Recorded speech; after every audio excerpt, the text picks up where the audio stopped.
Greetings, community. It's Kevin from 1-2 Comic Talk, and it is a pleasure to be here. We have a very special interview today. Before we get into that, I want to, make mention of the individuals that are here presently, which is Mr. K. Titus and Mr. Rod the Rican. Kay, I didn't understand that you were presently actually 8 hours before me, and this is a good way for me to remember where you're at as far as timeline for me. And Rod, I appreciate you guys being here. And apologize, Kai's on a summer schedule now. So that basically means that he is going to sleep at 7 a.m. So Christy, she is when I did a first interview with her, it's been now almost 5 weeks. Hey, old wolf. And she and I talked, and I had to have her on the show. And that was the birth of Artist Alley. Once I had her on the show, I made requests of her that if she could co-host, I would be grateful. And she's been there for me ever since through it all. And that's why she's not here. So in the beginning, she had a Kickstarter. She ran another Kickstarter. As you well know, she just finished a Kickstarter. She is a working machine to the point that she breaks herself. So she's a little broken right now. She'll be well. She's out there. She'll more likely start up her weekly or daily show throughout the week, which is her lunch hour. You can find that on Facebook. You can find that on YouTube. Enough of plugging everyone else. Let's get to why we're here. We are here to speak with a Mr. Jason Douglas, and he is a writer of a particular book that we'll be speaking about, which is Parallel. Now, I did not read this book that I just showed you because I want to keep it in its pristine form.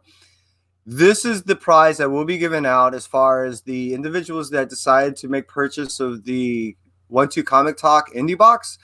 This book will be going into one of those boxes as a special gift. And like I said, I did not read this story. No, not once. I did not. I read it. I would say I skimmed it once, and then I read it twice. And I read it the first time, skimmed it, and then reread it last night. It's a very pertinent book, and it's a book that basically is a timely book. And what I mean by that is a book that relates to you in the time of your life. Anyone can pick it up at any time, but it's messages, it's introspectiveness, it's answering of questions yet to be asked, and at times it allows you to, I guess, live out a vicarious fantasy through the story. So it's very interesting, and as opposed to me going on and on and on and on, let's go ahead and bring in the writer, creator of this wonderful story, Parallel, Mr. Jason Douglas. How are you doing, sir? I'm doing well, Kevin. Thank you very much for having me on. It's a great pleasure to be here with you today. Hey, man, it's awesome to have you. I know we didn't get to speak a whole lot leading up to this. I did get to watch your interview on Two Brothers. Big supporter of them. And by the way, those guys are about to hit 1K. If you could, go support them. If you haven't, go check them out. It's a whole nother channel. If you've not seen them, it's a whole great content. Need to get back to you, Mr. Douglas. Yeah, as I made mention, you had sent me the PDF of this story. Mm-hmm. And normally I will go about my daily routines and try to find my window of opportunity to properly, give time to something. I had opened it up soon after you'd given it to me and found myself immersed immediately. And I was a little taken back and a little disoriented because I wasn't ready for what I was reading yet, especially as your introduction to the story. I'm like, are you kidding me? This is what I'm going to read? So as opposed to me going on and kind of out of order this way, if we may kind of bring some semblance to this, sir, if you could tell the community a little bit about yourself and how you've came to be in the comic community before we get into the story, please. Yeah, well, it's actually, the two things are tied together pretty closely because, as I'm sure we're going to get into, I mean, one of the major themes of Parallel is dreams deferred, right? Is that idea of second chances, that idea of your life slipping by, and that existential dread that a lot of us can relate to and feel when the dreams of your youth, the things that you thought you had forever to accomplish and you thought were maybe even close to inevitable, right? Because there was so much ahead of you, kind of start to slip away, and you age and you hit different points in your life. And like you said, it could be anywhere, right? You can be middle-aged, you can be in your late 20s, and you wake up one day and realize that you've put all that on hold and they might not even be there for you anymore. The fact that that's one of the main themes of the book, it's not even ironic. It's quite literal that was something that I felt about comics. I've been a fan for a long time, and being somebody who could create that was always something that I had a desire to do. And then, like so many of us, life got in the way, right? And that's not even fair, right? Because it's not even life getting in the way, because life is happening, and it's not like in that moment I or we necessarily are saying this is the wrong choice. This is just the choice that we're making, and time does not slow down no matter how much we want it to, right? Right. We age, our children age, circumstances change. And I got to this point in my life where that anxiety, that dread, that existential kind of that weight became, well, what? And then there's this catalyst, right? So before we went on, I mentioned to you that like my day job is I'm a public school teacher. And I've been doing that job long enough where I've got former students who are an age of Landon, the main character in Parallel, and the catalyst, right? The idea comes, from what I and so many of us feel in life, but the catalyst to actually write the story came from several former students being at that point in their life where the dreams of their late teens and their early 20s, they're now 5 to 8 years on from that, and didn't know why they weren't in I'm thinking of one specific example. They weren't in Chicago pursuing their dreams of dance, right? Why they were in a cubicle somewhere doing this thing that they thought was going to pay the bills for a year, and now they're 28, and how do you go back to that thing that you let go? Right. So, being a fan and being on the one side of it for so long, and yet having that dream, it was just time. It was just time. And I took the advice of one of my very favorite creators of all time, and actually one of only 2 comic book professionals that I took with me when I had my very typical of a lot of comic book fans. I took my official comic book hiatus, right? Where I was I got in at 12 and I got out at like 16, and then suddenly 9 years go by because life happens that is not comic related. But I took Mouse by Art Spiegelman, and I took Sandman by Neil Gaiman with me, and I met Neil Gaiman twice, and he said this publicly before. But I actually got the privilege in 2004 of getting to spend some time with him. And we talked about education and stuff like that in his books and how we can get him into the classroom and things like that. And one of the things he told me was like, how you write a novel, how you write a comic, how you do anything artistically is you just do it. It doesn't get done if you don't, right? And there's no guarantee that the thing that you write, the thing that you draw, the thing that you create will be any good, but it's absolutely guaranteed that it won't exist if you don't do it. So that's kind of rolling away in the back of my head. I'm aging and dreams are aging out, right? And then this catalyst of these former students, and it just spurred me to write this story. And I took a summer and I put together and I wrote the first half of it, the first 32 pages. I think we should mention it's a one-shot, 64-page kind of, slim square-bound graphic novel. And I wrote the first half one summer, kind of, without really knowing that I could, right? Without the context of how you do it, other than being a consumer of, my favorite medium, which is comics anyway, and then taking Neil Gaiman's advice and just doing it, and then seeing what happens after that. Now, I guess what I'll do is I'll touch on a couple things, and then I'll ask for like a quick synopsis, and then what we'll do is we'll touch on some of the aspects of it, and then we'll delve deep. So for me, this is what I've noticed, and this is kind of what you're saying, is that a buddy of mine once told me this statement years ago, and it's always stuck with me. And I think this is a true tale for all of us and on the story, which is this: life sometimes gets in the way of living. Our obligations, our responsibilities start taking over, you know what I mean? And then we forget, oh shit, we had dreams. You know what I mean? So, when he said that to me, I was like, oh, fuck. And this, like in the book, this is coming from a musician, and I also play music. So we were both looking at it that we knew that, you only have so much mechanical skill that will be able to be held on until after a while it starts to deteriorate like any other machine. So that when it comes to certain virtuosity or certain speeds or whatever, it's going to go.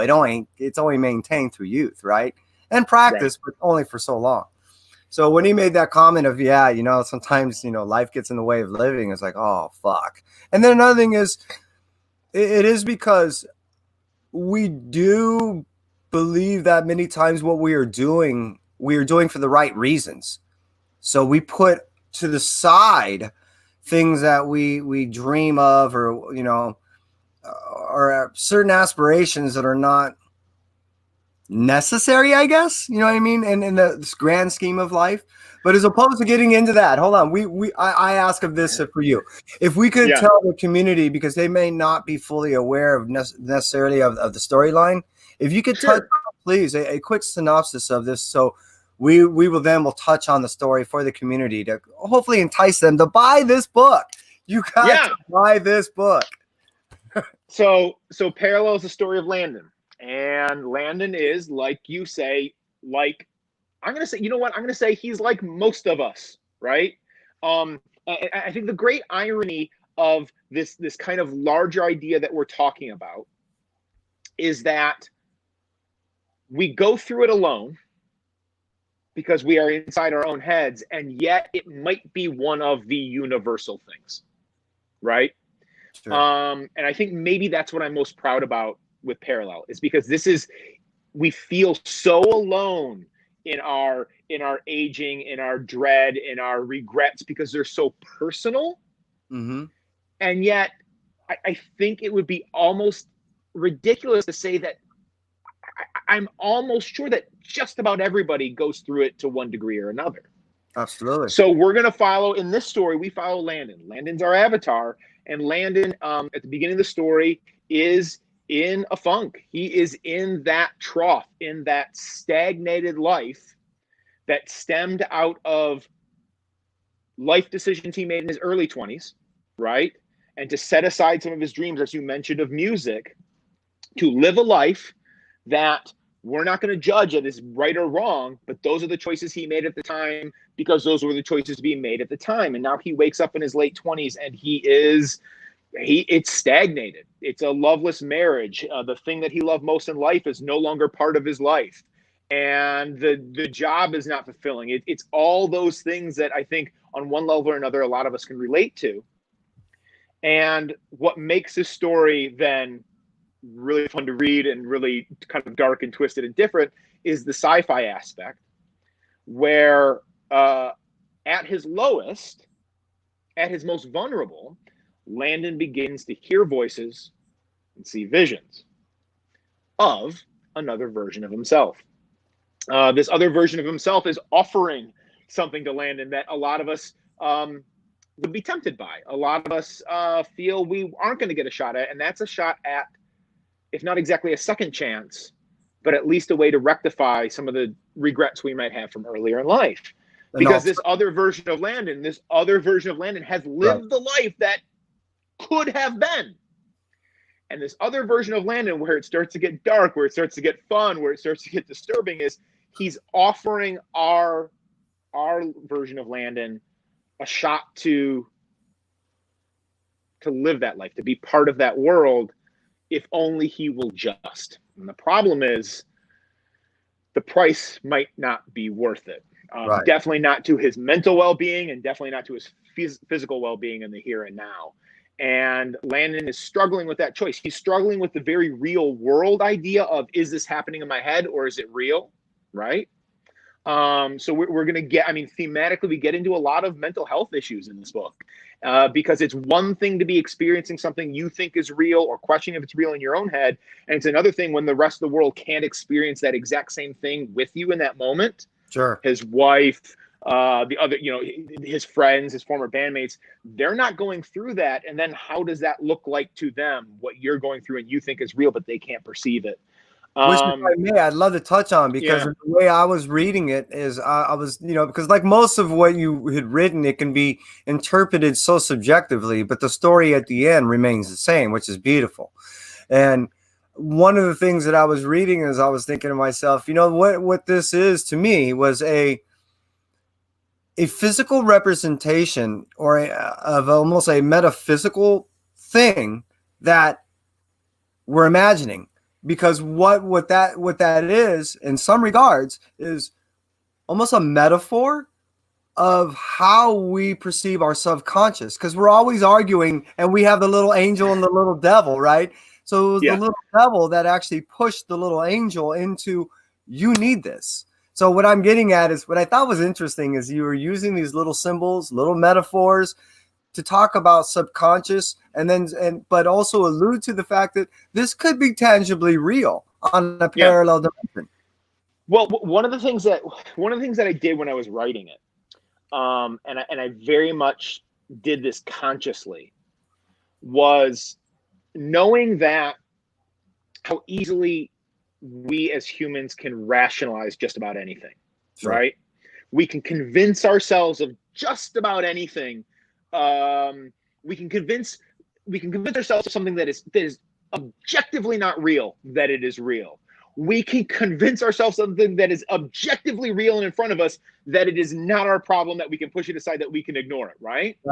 And so one of the things I very consciously did, just structurally, as scenes played out, because as you read the book, I really think that there are points as a reader, and maybe it even changes upon rereading how you feel about each scene, but there's scenes as a reader where you as a reader completely and utterly believe that this is happening to Landon in the here and now, that it is real, right? It's that physical manifestation of these things. And then there's a scene a few pages later where you are with all the other characters. You're like, clearly this is something that's happening in his head, and clearly he needs help to get that taken care of. And you can just as easily believe it every couple of pages as kind of Landon does as well. And so what I did was, when I was writing those specific scenes, I played a mental game with myself. When I wrote a scene that I wanted Landon to believe this was really happening to himself, when I wanted the audience to believe that this was really happening in the real world, it did. I wrote it. Have you ever heard like that thing, like when like the writer of a screenplay or something, there's that ambiguous question at the end, like, well, did they or didn't they? Sure. And like the person will say, well, what do you think? And while I do that, especially for the ending of this book, there were scenes where I wrote it, and it absolutely is happening to him. That there's that scene in the beginning with the traffic, without giving too much away, and there's a big reveal about that later on.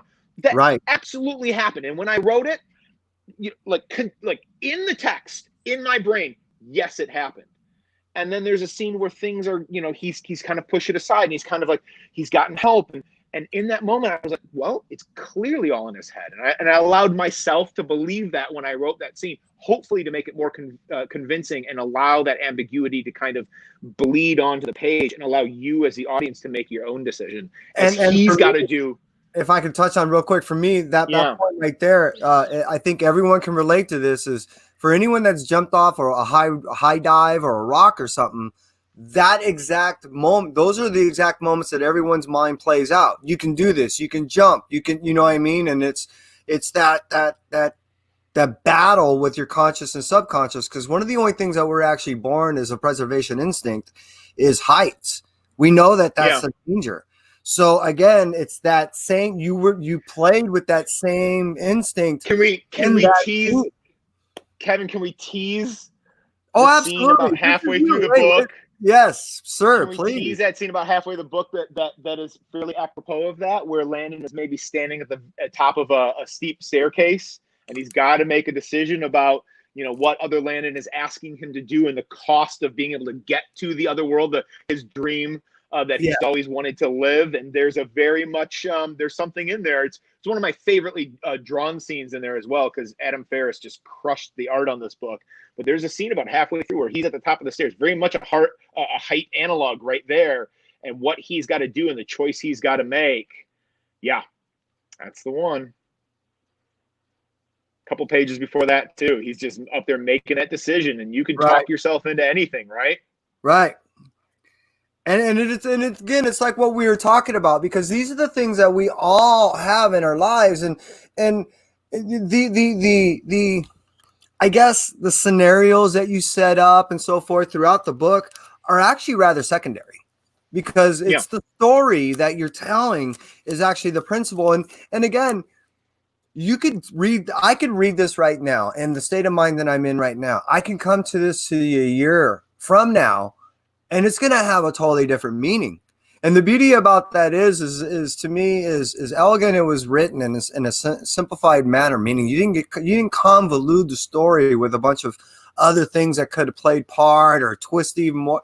What you did is you told a story that could be interpreted in so many different ways depending on who and how you are in your life and where you're at in your life. Which again, to start from the beginning, we start with an individual, Landon, in an early point in his life, in a time that we all have where we have choices and we all make certain choices. And however we want to label them, right or wrong, we make those choices. And at times, and this is what I'm getting at, and what I believe you're telling, is we make certain compromises, right?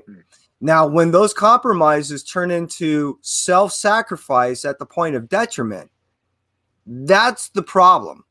And again, I believe that's another thing that you actually address in here. There's so many little lessons to be absorbed throughout the reading, depending on where you're at. But I want to talk about that one.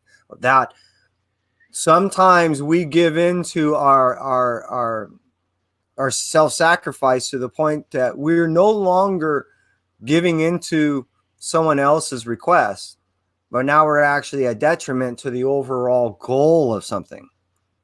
Now, can you tell how you were able to actually tell that in this story and lace that through? How did you manage that? So it's funny that you bring that up, because I'm so reluctant to use this word because it's literally the title of the book, but there's a bunch of deliberate parallels in the storytelling, and you hit on one of the big ones, right? The universal thing that so many of us can relate to about the conceit of the story, or the root of what Landon's going through, right? In the here and now, the part that we can relate to because our choices, we've made these choices that might be for somebody else, might be for convenience, might be because there's this universal truth that it's always easier to do nothing than do something. Mm-hmm. Whatever your rationale, whatever your reasoning for setting a dream aside, and then you feeling regret about that as time passes, there is this kind of nice little, and I apologize for using the word again, there's this nice little parallel tie-in, because what other Landon is asking our Landon to do is that in a microcosm, right? Every single, again, without spoiling too much, every single taste that other Landon gives our Landon comes at a cost. Yes. And it comes at a pretty detrimental cost to his mental and physical well-being here and now, and it escalates.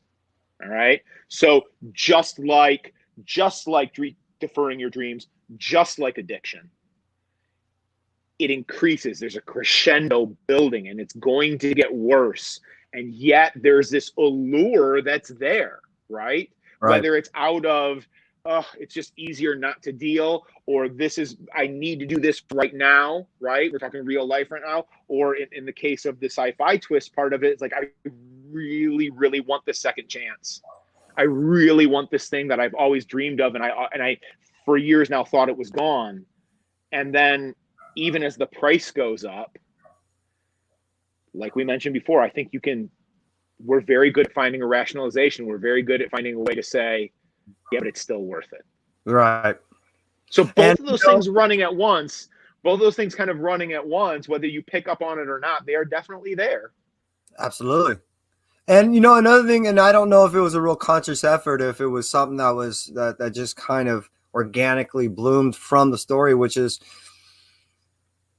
I was taught my background also. Let me start over. I'm trying to find a nice way to put this.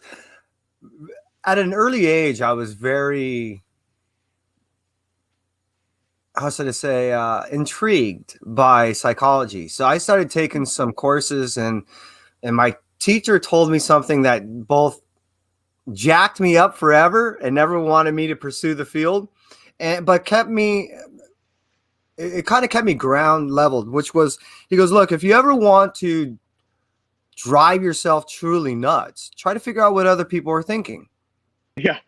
You know what I mean? So that's essentially what your job is, right? So, and I was like, oh, wow. All right. Oh, fuck. I get what you're saying. You know what I mean? So again, and what you did in your story is you told a similar tale that if you get there, you understand it, which is this, which is another thing I'm going to touch on before I touch that actually is, after that, I decided to go ahead and pursue certain philosophies to go ahead and self-help, things like that, to go ahead and attack psychology in a different way, right? And more of a disciplinary behavioral aspect than a figuring out one, I guess.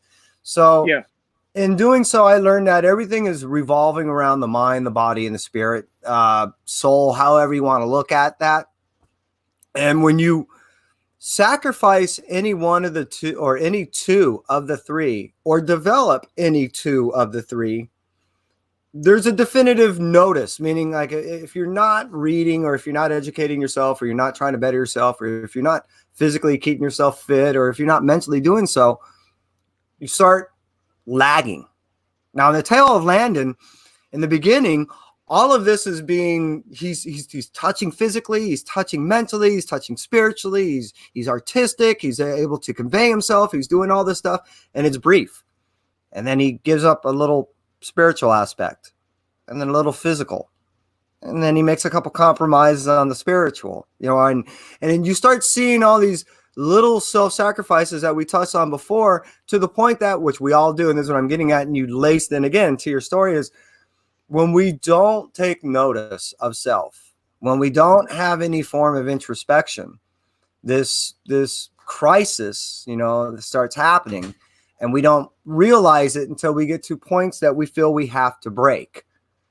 And this is exactly what this tale is a person that had all this and broke. And we don't know if the tale is of a man that mentally broke, or of a tale of a man that actually got to a point of enlightenment to be able to now touch with a whole parallel region.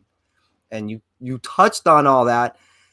And it is not necessarily a question as much as I want you to expand on, how were you able to interwoven the mind, the body, and the spirit in something that never really talks about that at all?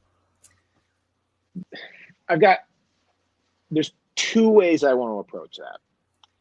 And let's do the simple one first. Okay.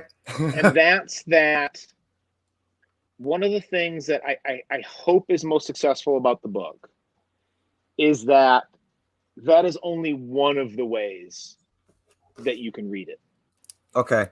You can literally pick up Parallel and read it as a straight up sci-fi story where another version of you from a parallel Earth has broken in and is the instigator of it and has offered you. I mean, it's still a very tense choice, and the crescendo of tension of will he, won't he make the sacrifices still works, but it's a straight up sci-fi book too.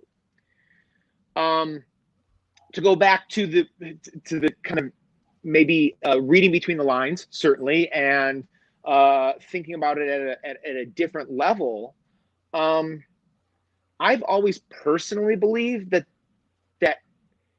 that accepting incremental change, no matter how negative it is just a massive part of the human condition on a micro and a macro level, right?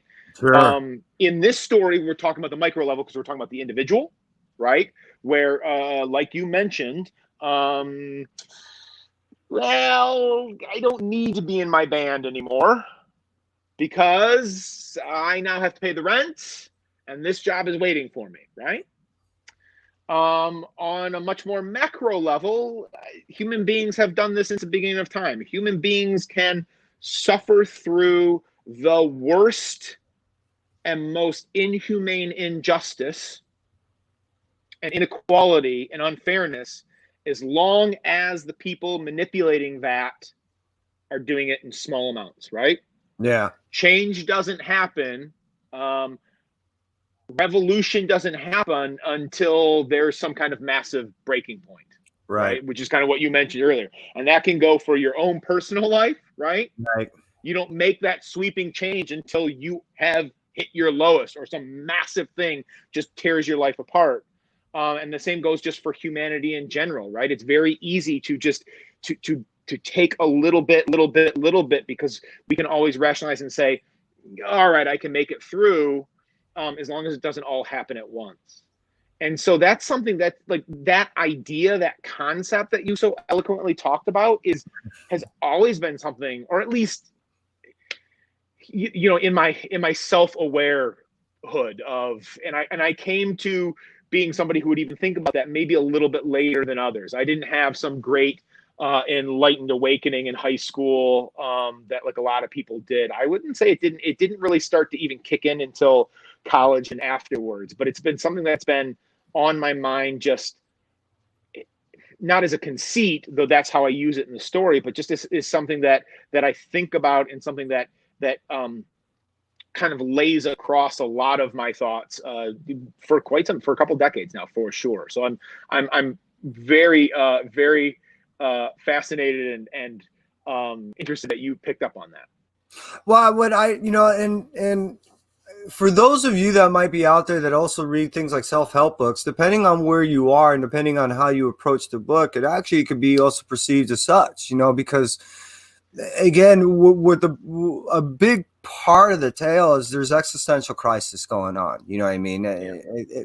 It might be really easily perceived, but you definitely get it down the road. And for those of, you know, they either might be going down that same road or not even realize it. The cool thing is like I've said to you, Jason, is it actually answers questions before they're even asked at times.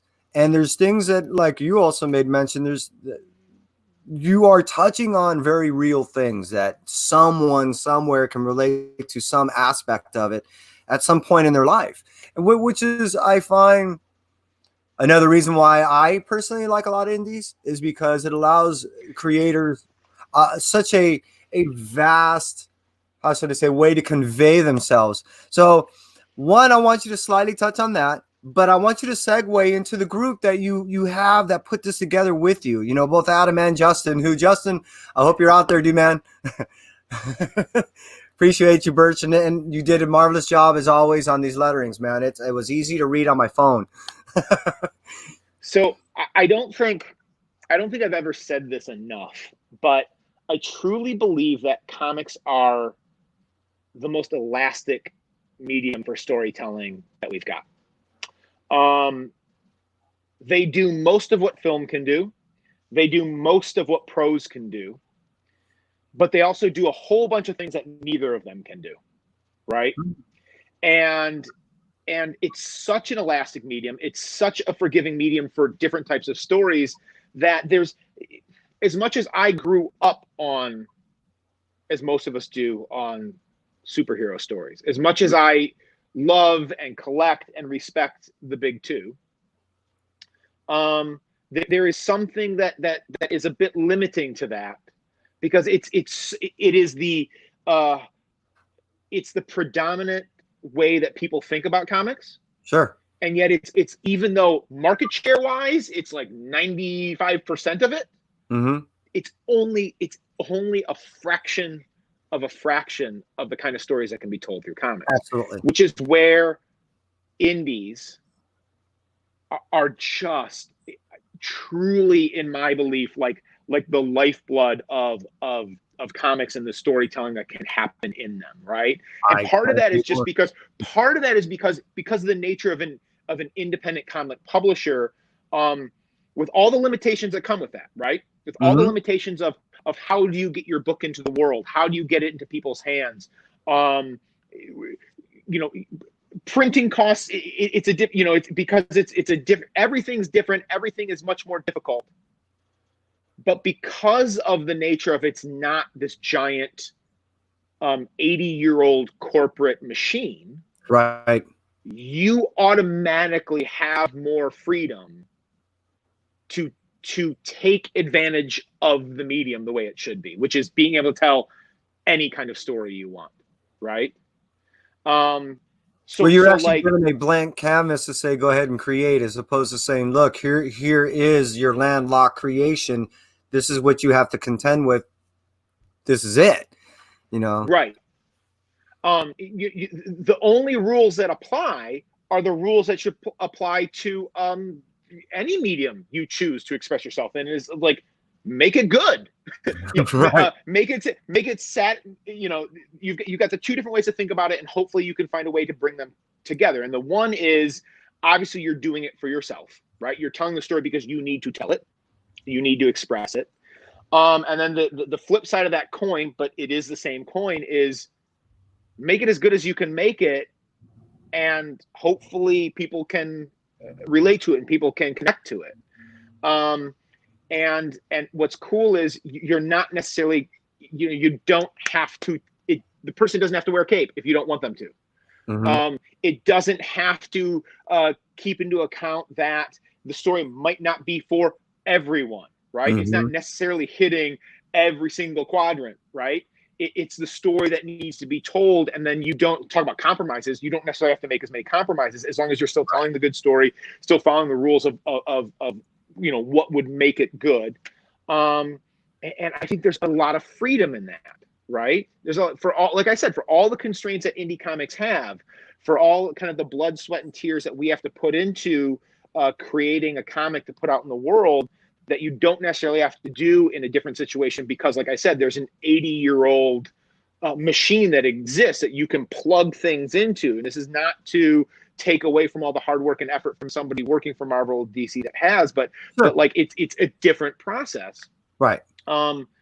You get this freedom that I really, really appreciated, because I don't know. I mean, where else does this book, with all the things that we talked about, where else does that get published? I don't know.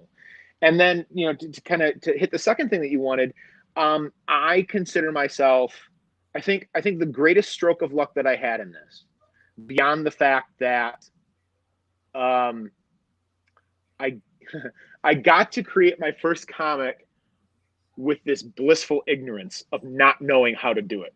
Right. And I've talked about this before, but there was something magical and perfect about not knowing better.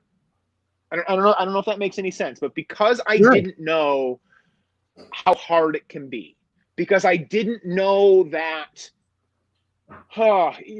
this is how you're supposed to do it, these are your limitations, these are your advantages, because I was kind of blissfully ignorant of a lot of that, it gave me the freedom to just create the story like in a bubble to begin with. So that was kind of magical. But beyond that bit of fortuitousness, hooking up with SourcePoint Press was the most amazing, I don't know if it's some kind of weird cosmic karmic thing or just dumb luck or whatever it was, but like this indie publisher, this small press publisher, SourcePoint Press, I cannot speak highly enough about. It is more of a family than it is a comic publisher.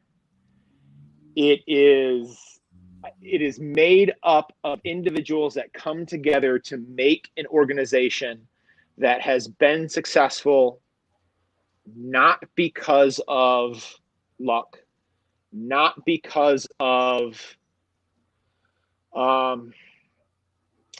who you know, but from nothing but being a tight-knit family that works very, very hard at getting the absolute best comics that they can out into the world the best way that they know how. And it has paid off.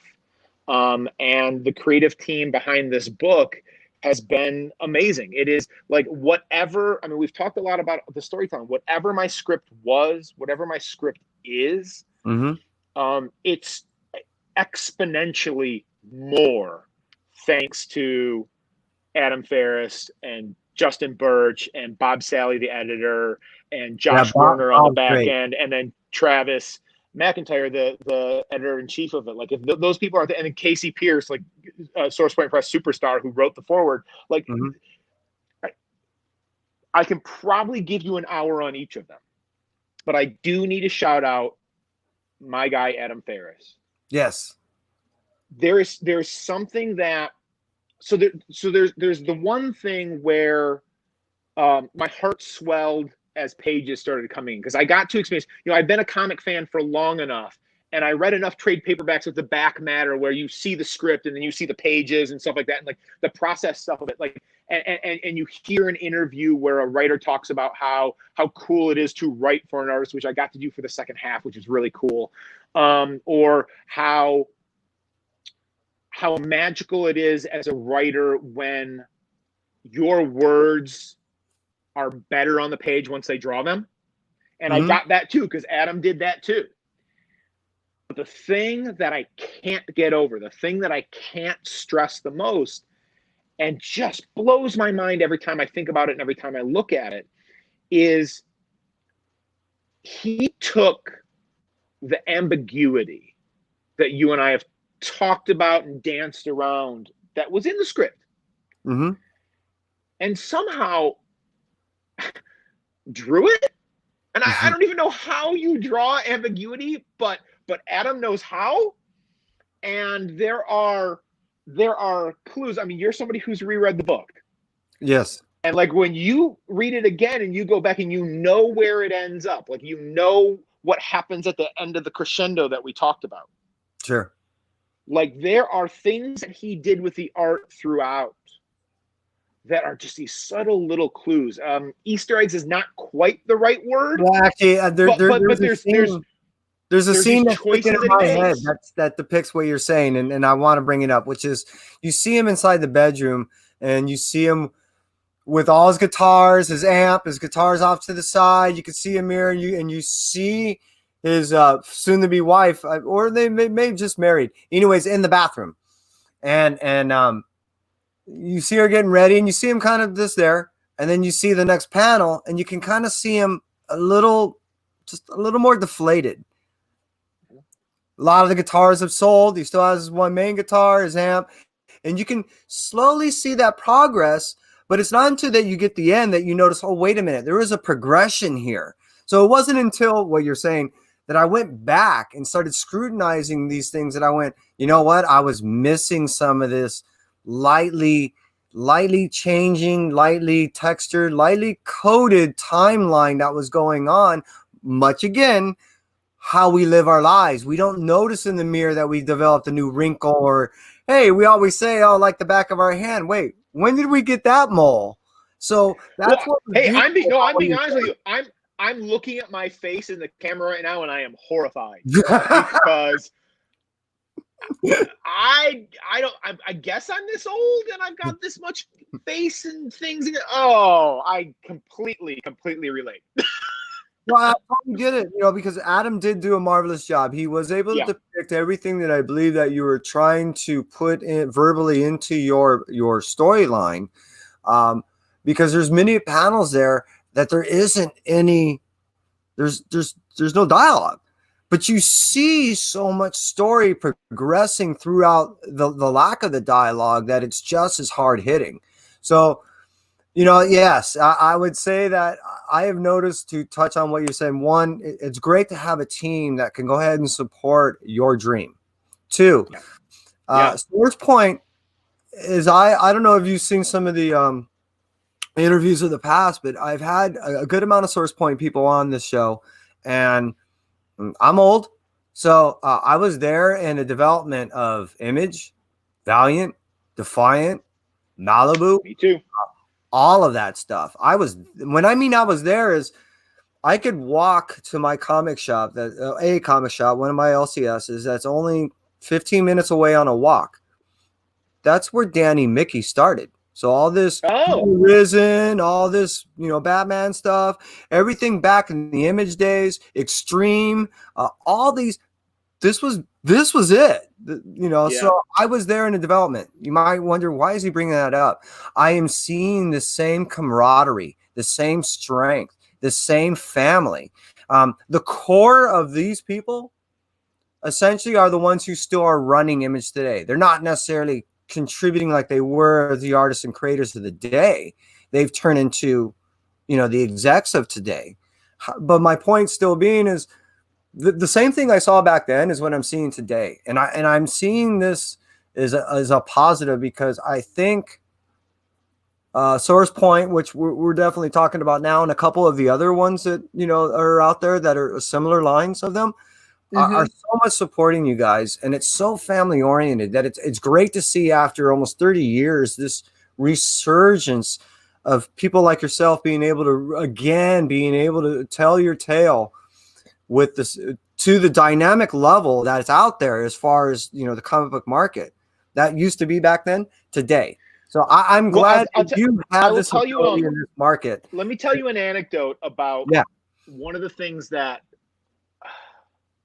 I was so impressed with, and this is by the way, Justin, testament to how fantastic a testament to how fantastic this company can be was when lockdown really started, second half of March and into April, and brick and mortar LCSs were faced with a massive crisis of their own.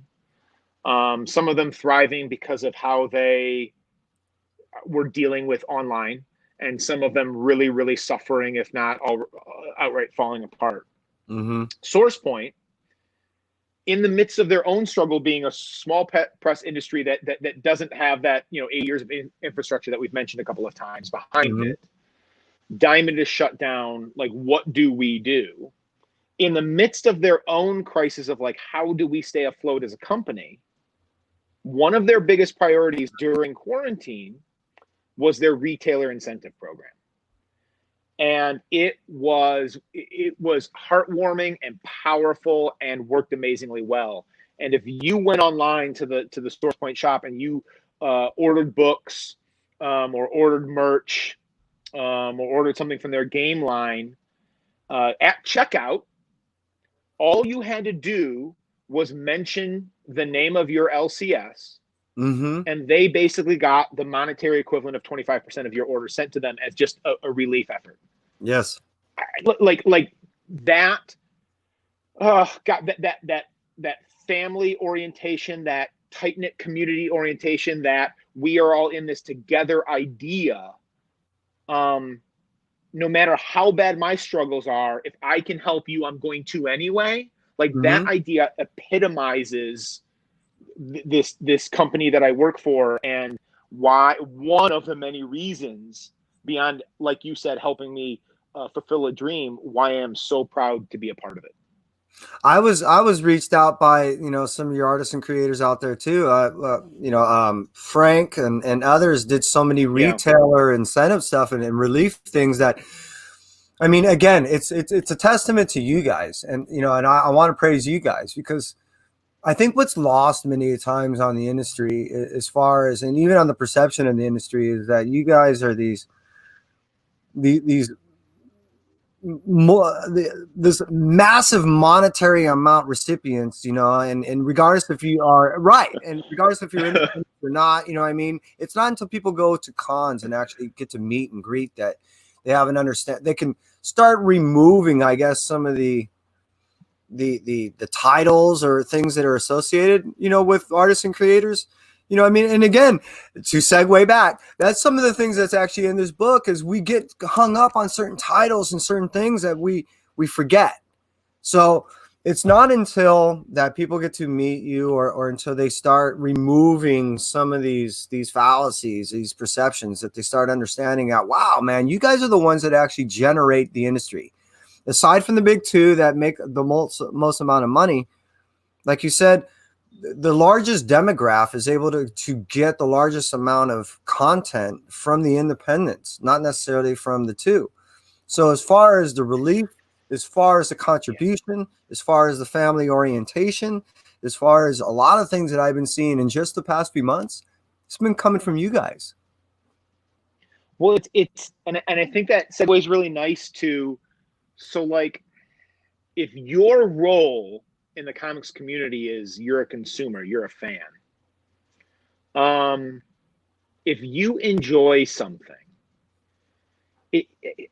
my take on this is almost like, if you're a participant in your country and your country is a democracy, it is your right, it is your privilege, but it's really your duty to vote.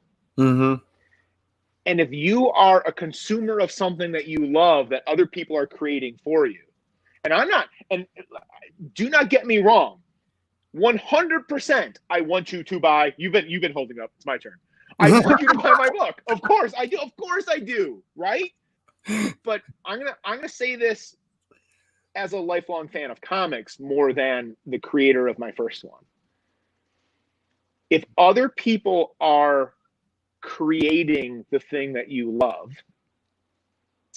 and they're doing it with the kind of effort, with the kind of timeline, with the kind of restrictions, and on the kind of budget that we speak about with indie comics, I think it's also our right and our privilege and maybe our duty to support that in any way that we can. And, I mean, going out and supporting your local comic book shop, right? Mm-hmm. Going out and supporting a smaller press publisher, going out and buying the book of the first time creator, however you want to apply that, you doing that, you going that extra mile to not just pick up the thing that is absolutely most readily available, right? Because of the way the distribution system works, it means so much more. I mean, if you think like your $10 to SourcePoint is, with an unscientific, unresearched number, is like $1,000 to Marvel, right? It means so much more, right? Because of how, like, the effort and the blood, sweat, and tears that goes into creating indie comics. And there's like we talked about at length before. This is, and you just said it very, very, very well said it. There, so much is out there, and there's so much for you to discover and to find, and so much a wider variety and things that certain companies can't do. So like, if you find something, like, seek it out and go that extra mile and support as many of these smaller things that are really the base of the larger thing that the world thinks comics is, right? Mm-hmm. That is as monolithic as the history of comics is, and the companies at top, they are literally at the top. Right? This is not, mm-hmm. I'm not even talking about metaphorically. They are standing on top of this structure that you just talked about. And that's all of the smaller things on the bottom. Mm-hmm. And if you don't do your part in supporting that, whether it's the shop down the street, or the company putting out a really cool book, or the creator who spent a couple of years working on that thing and is now spending another year, trying to get out in the world and just getting a few eyeballs upon it. I mean, when that falls apart, that's the base of everything.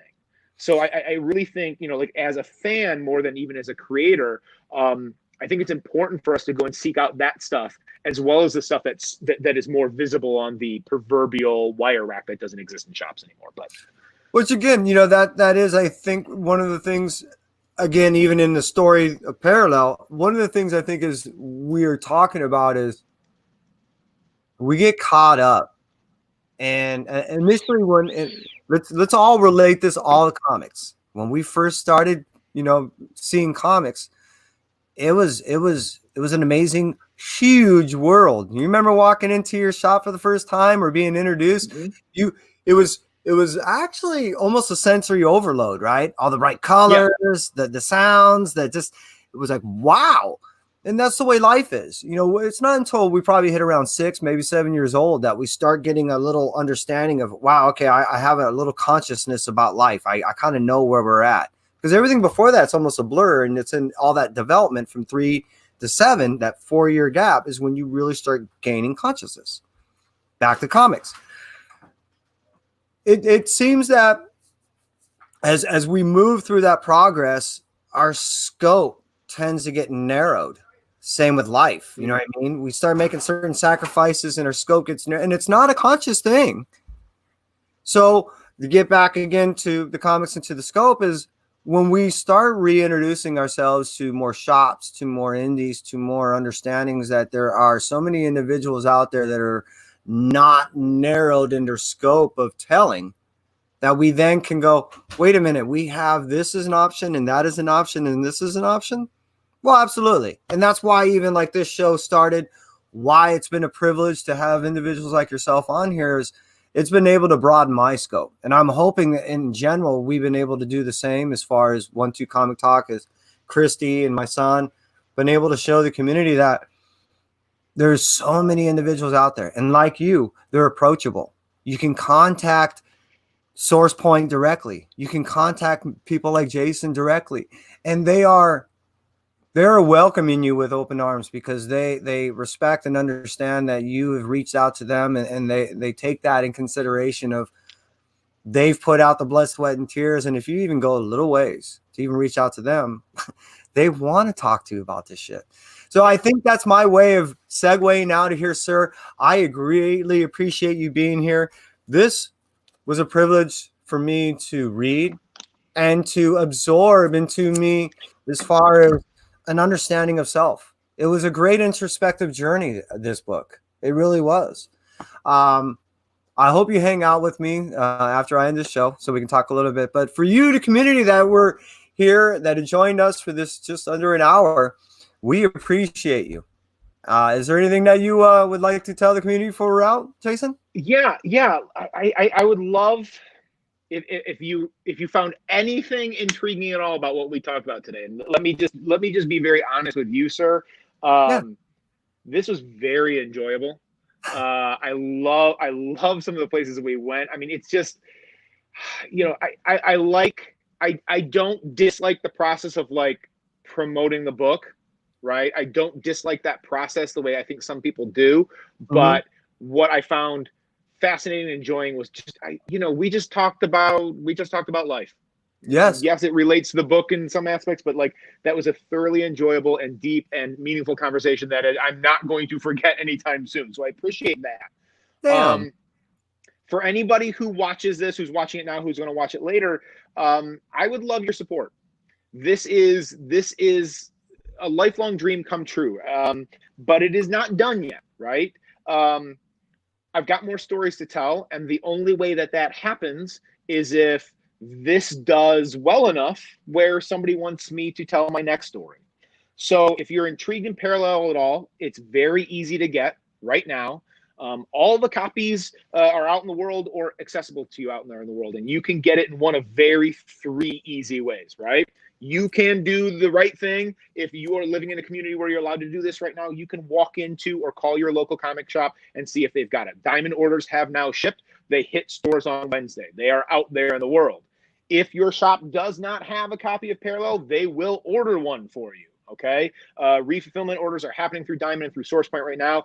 Super easy. You can ask for it by Jason Douglas. You can ask for it by SourcePoint Press. You can ask for it by name Parallel. But the best thing you can do is give them the Diamond order code. And that's an easy one to remember. It's just FEB 20 1983. I always remember that 1983 because that's Return of the Jedi, and that was a big deal to me. So FEB 20 1983, and they will get you a copy of Parallel. The third super easy way to do it. You don't have an LCS that you can go to. You don't have one within driving distance. They, for some bizarre reason, will not order one for you. Just go to sourcepointpress.com. In the shop right there, it's there for you. Very reasonable shipping costs, and they will send you one directly. They are out there. I got the honor of having 3 variants made of this book over the last few months. I saw that. Wow. Two of them are sold out. And the rumor is they are shipping very soon to the people who have bought them, and they're going to start popping up on eBay and that weird. Like, Frank Vogel knows all about this. Like, Frank there's things off his online that go for like $1,000 now, and it blows my mind every time I see it. I'm not expecting that, but heroin, metal, fucking. I know it. It's crazy. And he always posts something, and I like. And I, he like, hit me up. I always. Like, dude, you want one? I don't even write anything back to him anymore. I just do the eyeball emoji because it just blows my mind. Like, oh my god. So those are going to start popping online. But there is one more variant that there's still a few copies left that you can get. And there's a link in my bio of my Instagram page that you can get to. It's a Sanctum Sanctorum Comics and Oddities exclusive. It's a Garner variant. There was only 100 of them. There's only a couple left. But if you want to go, and this is the last thing I'll say. Yes. Absolutely reach out to me if you've got questions, if you've got things that you want to talk about, if you just want to say hi. I will get back to you on Instagram no matter who you are. You can just find me online at @JDouglasWrites and come and say hello, come and follow the page, and I got a link to the variant in the bio and a link to SourcePoint in the bio, and a lot of kind of sneak previews of interior art of the book too, if you're still looking for a reason to do it. If what we talked about here today isn't enough to sell you on it, I am telling you right now, Adam Ferris's art is. So come and check some of that out on the page. Yeah, it's really cool. I recommend it. It does your book justice. Yeah, and then if one of those three options doesn't work, fuck, you can get a hold of me. As far as and I'll find a way to get it to you. As far as one of the questions do you have a Twitter? I threw his information as far as Instagram in the bio, in the description. But as far as a Twitter, do you have a Twitter handle? I don't do Twitter, so. I do not either. Okay. I think I mentioned that that I'm a public school teacher as my day job. I had a zero social media footprint before signing the contract for this book.